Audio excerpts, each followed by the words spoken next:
Hi, my name is Sonia Saraiya. I'm the television critic for Vanity Fair, and I am very excited to introduce our panelists. I'm just going to make sure I do them in the right order here. So first of all, Kate Purdy, co-creator and EP and writer. Raphael Bob-Waksberg, co-creator, EP and writer. And Hisko Hulsing, the director. Please.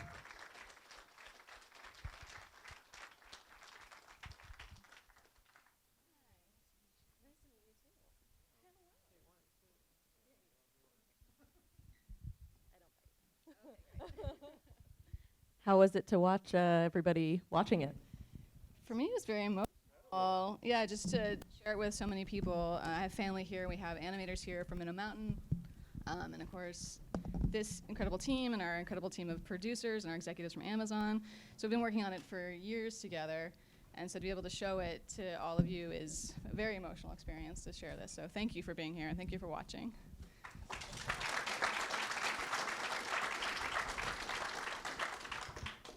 Can you tell me a little bit about creating this show? I was looking at your resume. I mean, I know that you've worked with Raph on BoJack Horseman, but you're also a writer on Cougar Town and Enlisted. Like, these are much more traditional sitcoms. And this is a animated show that doesn't even have the humor punchline kind of thread to it that I think a lot of animated shows lean on. Tell me a little bit about developing something that has these elements, like these dramatic elements. Yeah, absolutely. I do have one of the weirdest resumes of all time, and that I worked on Cold Case, which was an hour-long drama, and then I've worked, like you said, on Cougar Town, even multicam, and sketch. So in a weird way, BoJack was such a wonderful fit because Raphael is brilliant and hilarious, and he really allows for all different kinds of tones. I always thought of BoJack as a cross between Cold Case and Mad TV. So Kate was really the perfect person to work on that show. So I found a home with Raphael finally. And we had a wonderful time working together, and I was so honored when Raphael approached me and said, let's think of something we could do together. And so we thought about that and talked about some of our personal stories and histories. And my parents are here today, but Geraldine is actually my grandmother's name, my father's mother. And she did have schizophrenia, and it is part of my family lineage. And then sort of having that fear of, like, well, what does that mean? Could I lose my mind? What was her experience like? And then in my 30s, having depression, having anxiety for the first time, having a nervous breakdown, and seeking sort of help and not being able to find it until I found sort of these alternative healers from alternative traditions. And realizing in these other traditions that there's sort of a more flexibility in terms of ideas of perspective and reality, and maybe the world is more layered and nuanced than I had previously thought. So when talking about that with Raphael, we thought this could be a really interesting way to explore a character's reality. Was it always an animated idea? Well, No. No. We didn't know. I mean, we were very format agnostic when we first started working on it. I think we didn't want to limit ourselves necessarily. We talked about, could it be live action, could it be animated? But the more we worked on it, the more it felt like, oh, this feels like a really special show, and to do it animated would feel really special. I think especially because there's less precedence of this kind of storytelling in the animated world. And I'm always interested on BoJack, but now on this show too, of kind of pushing the edge of what an audience should expect from an animated show. Because I think animation can do so many wonderful different kinds of things, and I think in particularly Western adult television animation, it's been very limited as far as the wide scope of the kind of stories that can be told. So the idea of telling a story like this using animation felt fresh in that way, but then also the possibilities of what we could do with animation. I don't know if you want to talk a little more about that. definitely. And when Hisko should speak to it as well, but we saw Hisko's work from Montage of Heck, and it was so grounded and beautiful and rich, and had such detail and emotion that we thought this is a perfect match, and we really hoped that he would join us on this project, and thank God he did. Because it allows for the flexibility of reality. It feels very real, but there's an unrealness to it as well, which is exactly what the show is speaking to. Right. If it was live action, you'd watch the first episode and it would just feel like, okay, regular live action show, and then magic stuff would start happening. But I think because the whole world is animated, we kind of established the grounded universe is animated, and then when the magical stuff starts happening, it feels like less of a break. And I think we discussed at the beginning that we would treat hallucinations, dreams, flashbacks, flash forwards all the same. So it would be, we take the audience with Elma, but because it's animated in such a dreamy, realistic state, at the same time realistic, I think that even reality is a bit suspicious. You know what I mean? Right. I mean, in the method you guys use is rotoscoping, and in my limited understanding of animation, when I first learned what rotoscoping was, I was told that it was like a déclassé thing. Like it was like, oh, it's too close to reality. It's like not like true, I don't know, true animation. But then of course, seeing these other types of work and seeing this, there's a dimension that is added when it has that really close reality feeling that I think like draws you into the story. Can you tell me a little bit about using this method? I mean, I will say for myself that my experience working on the show and seeing the amazing work of the rotoscopers here in Austin really opened my eyes to what a talent and an art that it is. Because I think, yes, going in, my impression was like, oh yeah, it's like a filter like they do in the E-Trade commercials. It's just, you know, you film it and then it goes through the system and now it looks like a cartoon. But to get the stuff back and to see, you know, to go from the live footage to the rotoscope footage, what they chose to draw and what they chose not to draw and how they accentuated the characters and allowed the acting to come through is really beautiful. And it takes a lot of skill, and I'm amazed by the artistry of the people we have working on this show. Yeah, and many of them are here today, led by Craig Staggs, and also our producer Tommy Pilata, who worked on Scanner Darkly and Waking Life, is here today in the audience. And they're just brilliant, and in terms of like which lines they choose to draw to express these emotions and to carry across the performances is incredible. So thank you for your work. Yeah.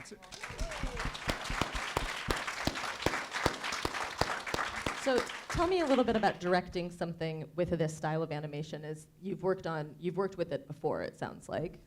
Yeah, what I did in previous films was I would film the actors, but I wouldn't trace their rotoscope, their faces. I thought because rotoscopy can be a bit tricky, you know. But when I read the scripts from episode 1 and 2, which Noel Bright and Steve Cohen, they came all the way to Berkeley, where I was in a jury, and they pitched Undone to me. And I read the scripts on my way back in the airplane, and I cried almost every page. You know, it was so brilliant. But he says he cries on every airplane ride, so. only if you want to pitch something to Hisko, give it to him before he gets on an airplane. Before I see Bambi, because then you cannot overrule that. Anyhow, what was I going to say? When I read it, it was so layered and the dialogues were so great that I thought we cannot get away with normal animation. We need the micro expressions and everything. So that was the big difference. But I flew back and forth to LA 7 times to direct the actors together with Kate and Raphael. And but we storyboarded everything very meticulously. So we had like bunch of storyboards for every scene was completely storyboarded because there was no actual stage. I mean, there was a stage, but there was no set, just crosses on walls. And I would tell them like, the cross over there is a pyramid, and everybody believed me. It's weird. So that's the difference from what I've been doing before, and working with such a fantastic script is such good team here in Texas, Middle Mountain, and in Amsterdam, Submarine, where about 90 people worked too. Oh, wow. Yeah. Right. One thing we should say about the animation is that each of the backgrounds is an oil painting that has been hand painted by an artist, many of them by Hisko, but then he's been leading a team of artists from all over Europe that were found to come in and paint in his style. It's a huge crew. So so you just have like a warehouse full of these paintings now, right? Well, they're on their way to LA. Oh, we have to figure out what to do with them? Many of them, yeah. There were about, I think we have to stress that I think we made about drawings for 350,000 frames. Is that correct, Craig? Did you count them? Something like that, 350,000 and thousands of paintings. So it's a huge enterprise, really. Yeah. That's such a big undertaking. I had no idea, but it's very handmade. Yeah. It's very traditional and handmade. That all the lines are hand drawn by the artist here in Austin, and then it's actually painted in Amsterdam by a group of painters. Wow. Right. Such a unique style of animation to draw us into this story. I have many more questions, but I do want to open it up to the audience too. So if the audience has any questions, we have a few minutes. Okay, great. I don't know if there are microphones, so just say your question and I'll repeat it into the microphone. So if I'm not mistaken, it looks like it was filmed in San Antonio? The question is if it was filmed in San Antonio. So it's set in San Antonio. So it was filmed in Los Angeles on a sound stage. And painted in Amsterdam. And painted in Amsterdam and drawn in Austin. But I'm originally from San Antonio, born in Austin and raised mostly in San Antonio and also partly in Mexico. And so it is a tribute to my home here. Okay, I was just curious, like where the inspiration came from. Thank you. Yeah. Well, I just arrived in Austin for the first time in my life yesterday, and I noticed that the clouds are completely different from what we painted. Too late to change now. I told Hisko he's made San Antonio look more beautiful than than ever. I mean, the lights and the Riverwalk scene are so gorgeous. We had a question here. Yeah. Yeah. What was it like pitching such a unique and ambitious show to Amazon? The question is, what was it like pitching such a unique and ambitious show to Amazon? Cool. Great. They are amazing. Actually, our executives are here, Ryan and Alina and Amanda Greenblatt, and they're fantastic. They're amazing collaborators and very supportive of us. And they were on board with doing something weird and trippy and out of this world. And of course, they're really into supporting women-led projects and also diversity. So they're forward-thinking and progressive and amazing partners to have. Yeah. Did you pitch it? Were you pitching it a bunch of times, or was it just like? Yes. We pitched a handful of times, and Amazon was the best home. Yeah. Over here? Yep. No. Oh. Everyone works for free. So the question is just how did the budget change for traditional animation versus something like this? Noel, do you want to come speak to I that? have no idea. Yeah. Just No. pull the execs down. Yeah. We are wrong people to ask. We're working very hard, and we'd love more money. It's an expensive show, but I think Noel, who is in charge of all the finances and budgeting, does an amazing job of figuring out how to do it on a budget. But we're all happily paid. But we could be paid more. Is it just? I guess to jump off the question a little bit. Can we get the budget breakdown? Is it like a magnitude significantly different from an Yes. animated show? Yes. I okay, mean, right, that's I the say, question. and this is less about the cost and more about the work, The is labor, that right, yeah. the process of this show combines all the difficulty of live action with all the difficulty of animation. Right. It's like right. doing 3 processes instead of one Wow. process. It's Wow. very labor intensive, and the production schedule is much longer than even a traditional live action Or animation animated, yeah. show. Wow. Yeah. That's really interesting. So we started talking about this about 4 years ago, and then we've been in production for 1.5 years, and we'll be done in July. Is there a masochistic amount of work that went into Yeah. this? Yeah. Okay. just guessing. Okay. Yeah, definitely. Yeah, for that I want to thank Tommy Pallotta. He's over here. I don't know where you Yes. are. Yeah. Because I don't know where he is. Tommy, Because he- Craig, Tommy, Craig, you're gonna come up here and speak a little bit about. About how hard this is? Nobody coordinated because we were working on 2 continents with 4 companies in total. I would say Submarine, Minnow Mountain, Tournante, Lifeboat also. And I think Tommy coordinated a lot of Yeah. things. Very complex, and Wow. we made And it, also he yeah. was our rotoscoping expert because he's Yeah. done this before. And he's from Austin also. And there's so many times we're like, how are we gonna do this? And he's like, I don't know, but we'll figure it out. And then he would just like invent something. Yeah, I think part of the joy of this process, for me at least, as someone who, working on it and observing it, is because there have not been that many rotoscope projects on this scale. There is a bit of a community and an industry around it, but just by making this show, the industry and community has grown by necessity, and the technology has improved. And so we'd be filming episode 1, and Tommy would say something like, okay, well, we can't do this kind of thing. And then by episode 2, it's like, okay, we figured it out. We can do that kind of thing now, Right. which is pretty remarkable. Are there any more questions out there? You'll have to wave. Oh yeah. Okay. There we go. Hello. Talk about putting the Yes, yeah. But let's talk about putting this cast together with Rosa Salazar and Bob Odenkirk in particular. Definitely. We have an amazing casting director. Her name is Linda LaMontagne, and she's the director for BoJack.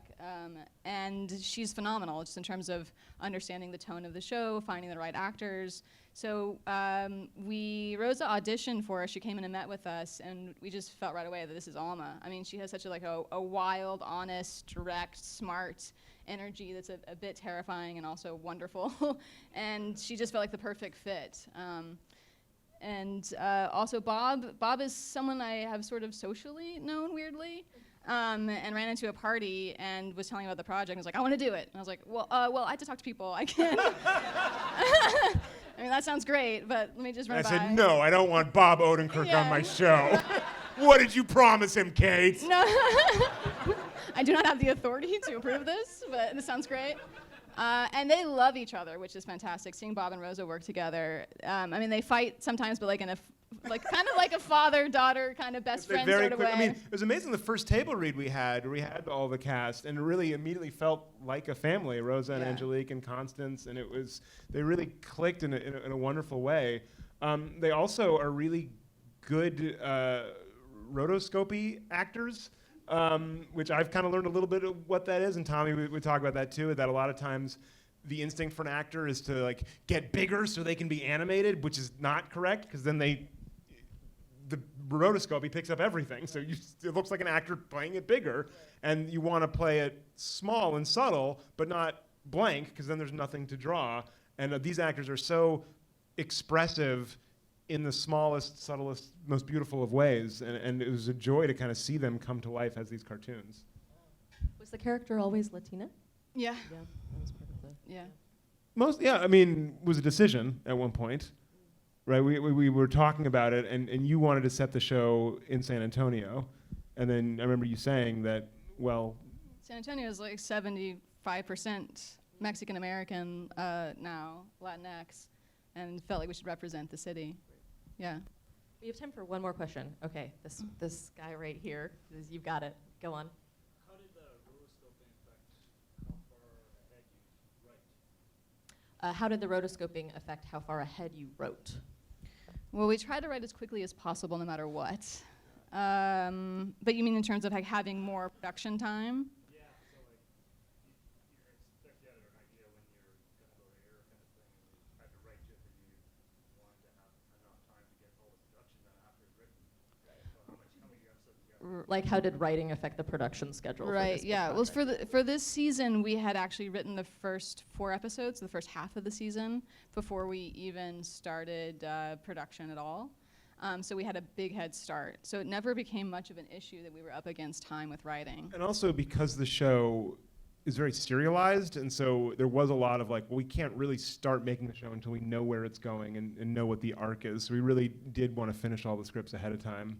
I think we're still in the writer's room when we shot the first couple, but and then also because of the process, it takes a long time to prep every episode, so there were big breaks between shooting. So by the time we were Well, shooting, It's relative. I mean, okay. I mean, I'd rather have all 8 before we start, because Yes. what often happened was when an episode was approved completely, we still had to storyboard it, and often I would not have a storyboard until I landed in LA, really. So it was, I mean, it worked. It's kind So, of stressful. From the writer's perspective, it was easy and no problem. It's great. Yeah. Very luxurious. Yeah. We took our time. And yeah, not an issue. One more? Okay, all right. And there was one at the back. Okay, they're giving us a little bit more time. Okay, yes, we have a few more questions. You, the lady right here, yes. Well, so just following up on that, is it a finite, is it like an 8-episode arc and you're done, or is it an open-ended series? Was it an 8-episode arc and you're done, or is it open-ended No, series? That's a question for the execs, probably. Yeah, but I think the idea was always this is a show. It's not a miniseries, and so we'll see what happens. But And so how do you build it, if the production time is so time-consuming and laborious, then how do you incorporate the production time? How do you incorporate the production time into a next season? you yeah, mean? I guess they got to pick us up like immediately. That's a great point. We got to get started. Was that a plant? Are you sure she wasn't a plant? All right. There's a couple back there. I don't want to lose you. Okay, over here. So the first episode and the second episode are like. Exactly the same. So where? I guess I wanted to hear a little bit about how you came to that, like, develop that idea of like this feels like a normal family drama, and then shit's going crazy. I'm just going to repeat it. How did you develop a show that both has the family drama aspect, but then also shit's going crazy, to quote the... But particularly that split between the first episode and the split. second episode. Right. Yeah. I mean, to be completely honest about the process and how we did this, was that Raphael and I wrote down our ending, which was season 1 of BoJack, the trippiest sort of drug-induced episode of the season. At the very, it's like the 11th out of 12th episode of the season. Right. of BoJack. Great episode. And then BoJack. Raphael said... Well, I don't like that one bit. I'm sorry. You're really more a blend of all of them. Sure. Yeah. Go on, Alma. Yeah. But Raphael said, what if that were the first episode? Instead of the 11th. What if we started with the crazy, trippy episode and Right. built from there? And so we did, and then our executives, Noel and Steve, were like, this is great. We might need a little bit of lead-in. We don't know any of these characters or what is happening. Right. And so we took that advice and we kind of built out the world. But it did a beautiful thing in that it kind of tricks you into thinking, oh, this show is just a normal, everyday TV show that's maybe a little bit updated in terms of tone or setting. And then it goes into a spectacular place. And then, of course, the series explores that. But I think it was really important, in retrospect and watching it now. I think I love how much we ground the characters at the beginning, and that was really important to me. That I didn't want this to be like just like a sci-fi fantasy show, and kind of that and that you kind of watch and go, okay, I get it. It's a TV show. This is what's happening in this universe. Like I thought it was really important, and I think you did too, to really ground it and kind of tell the audience, this is the real world. These are real people. These are real relationships. This is like you or me, or somebody you know, and then this starts happening. I think that was something that I was really excited about, that we're not saying, yeah, it's the Wizard of Oz. All of a sudden we're going to a crazy place, but that, no, it's real. This is all real, and now this stuff is happening. I want to insert my own question here, because I thought that the car crash was like filmed really beautifully, and I was curious if there was like a secret to that, or was that like you filmed that live action and then... No, I mean, it was Rosa sitting in a chair going like this, and then they... Very wobbly chair. And a wobbly steering wheel. And the car is all animated. Everything is animated. So that's all basically, Hisko's direction through 3D animation and 2D animation. Yeah. Okay, there was a question, one more question. There we go. Hello. I wanted to ask, very rarely has shamanism been covered in any type of TV show, and it seems like you may be doing it in a respectful way. And I was going to ask if you were coming from a particular perspective, like a particular part of the world, a particular group, to try to engender it through their viewpoint, essentially. Okay, the question is that, well, first that the shamanism in the show seems to be handled in a respectful way, and if there's a specific viewpoint through which you are entering the discourse. I think it's a great question. I've studied sort of quite a few different traditions, but the one I've become friends with this shaman named Condanache, who is of the sort of Toltec, Aztec, Mayan tradition in central Mexico, and he is someone I've studied with and hung out with a lot, and so and because Alma's character is half Mexican, that is a part of a shamanistic tradition that is an influence more specifically than others. Specifically that schizophrenia or another type of mental illness would be seen in the way that her dad says, that it would be seen as like a power of some kind.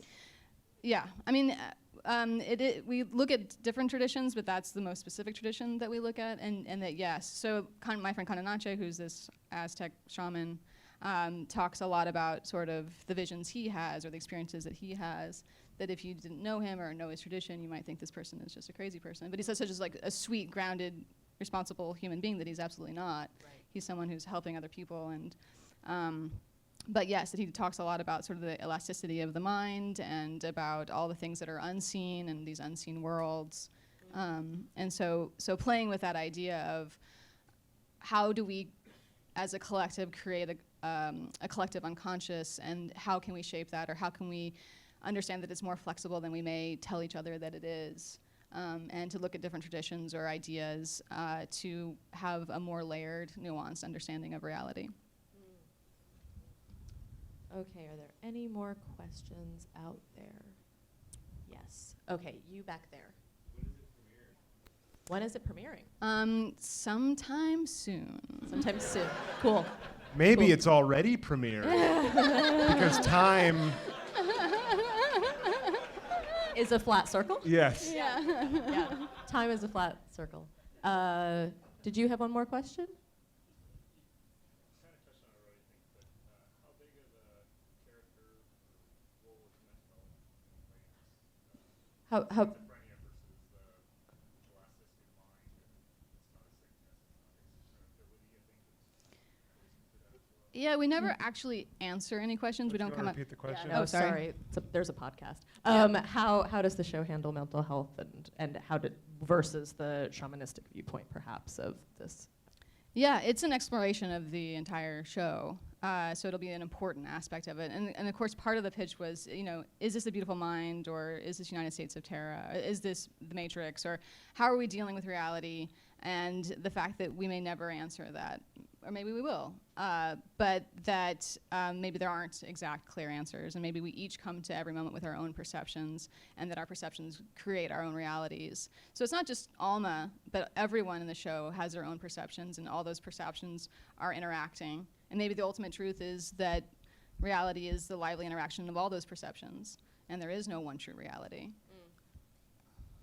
Wow, that's deep. Spoiler. Yeah.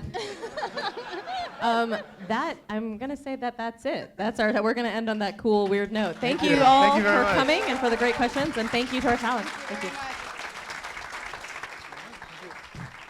Okay, can I have one more applause from Minnow Mountain? There's a lot of people here who did all the work.